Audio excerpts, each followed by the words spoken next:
This is the first look at the mobile lidar SUV that scanned back and forth from the east field. It's well over 100 gigabytes of data. I have not had as much time as I would like to go through all this data, but I want to show you a few interesting things. Can you see this yellow and red point cloud? Yes, we can. Okay, so see these right here in the sky? Yep. Yes. Oh, yeah. That's looking back toward the photogrammetry anomaly that we saw 2 years ago. Exactly.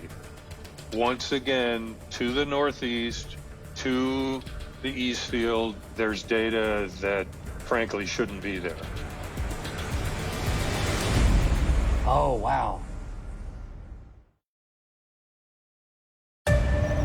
Yep. Yes. Oh, yeah. That's looking back toward the photogrammetry anomaly. Exactly. There's data that frankly shouldn't be there. How about that? So now we're getting data from multiple sensors and witness experiments. That's right. Wow.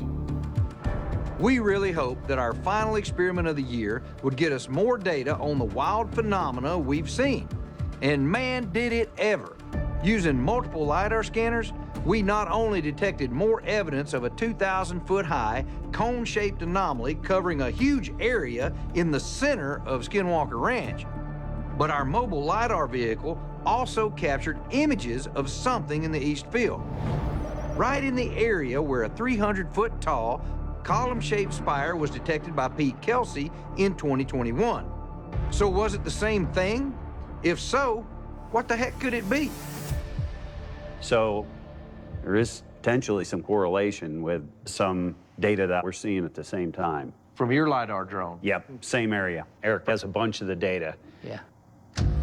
What you're looking at here on the screen is some data that was collected in real time using a GPS tracking unit as Jim was flying his lidar-enabled drone through a pattern that we sometimes refer to as the in and out pattern, based on that video footage that we saw last year from the helicopter, where it appeared that something went into the mesa over here and came out of the mesa over in this area.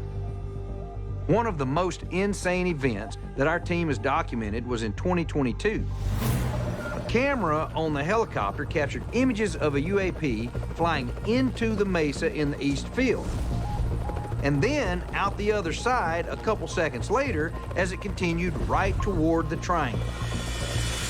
Since then, Jim Royston has flown his lidar drone along that so-called in and out path numerous times and repeatedly experienced strange voids in his aerial GPS data, just like the drone was momentarily disappearing.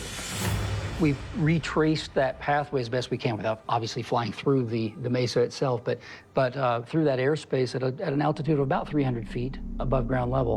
And what you see here is this gap in the data right here. Down by the end point? Yes. So it happened again the other night? Exactly. Ian, I think what's important is the repeatability, because this wasn't one case you're looking at. Multiple times as we come through that area, we lose GPS. And probably 40 flights over the whole summer that we did. At least, right? Yes, we have. These are 40 instrumented drone flights where, at the very least, we have a GPS sensor that goes silent. And the interesting thing, I think the best way Is to overlay them, right? Yep. Wait till you see this.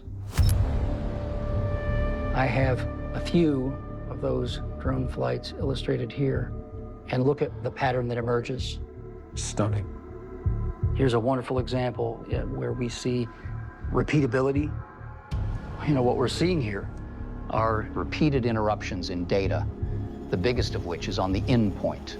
Yeah, and that's very close to the anomaly area that we saw in the lidar data. Right. Yeah. Wow.